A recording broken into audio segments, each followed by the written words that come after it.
عليكم ورحمة الله تعالى وبركاته، والصلاة والسلام على سيدنا محمد وعلى آله وصحبه أجمعين. نتمنى متابعين الطيبين المحترمين تكونوا بخير وعلى خير، والله يجعل إن شاء الله هذا الشهر المبارك شهر رمضان يدخل علينا بالصحة والهنا وطولة العمر. الله يجعلنا فيه من العتقاء من النار، من الفائزين. الله يتقبل منا صالح الأعمال، الصيام والقيام، اللهم أمين يا رب العالمين. وجولتنا اليوم باش ما نطولش عليكم بزاف غتكون في وسط الطبيعة، فين كاين الاستمتاع والهدوء التأمل. اليوم غنتعرفوا متابعيني على عين من العيون المعروفة نواحي العاصمة الإسماعيلية، مكان زوين بزاف مريح، من الأماكن الرائعة اللي ممكن تزورها في مدينة مكناس. ويلا جميع نتعرفوا على عين دار أم السلطان.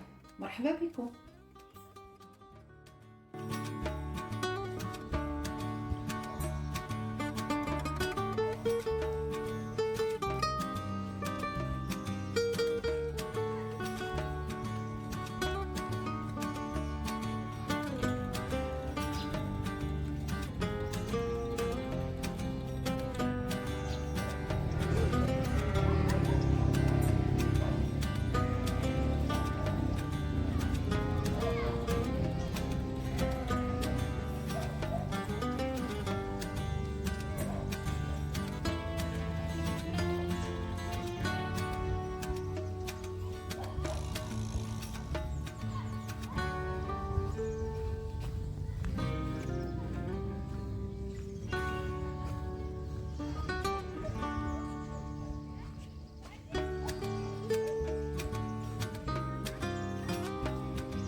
كنتمنى متابعيني الطيبين تكونوا استمتعتوا معايا بهذه الجولة الخفيفة وتعرفتوا على عين دار السلطان في جولة أخرى بإذن الله. شكرا للمتابعة وإلى اللقاء.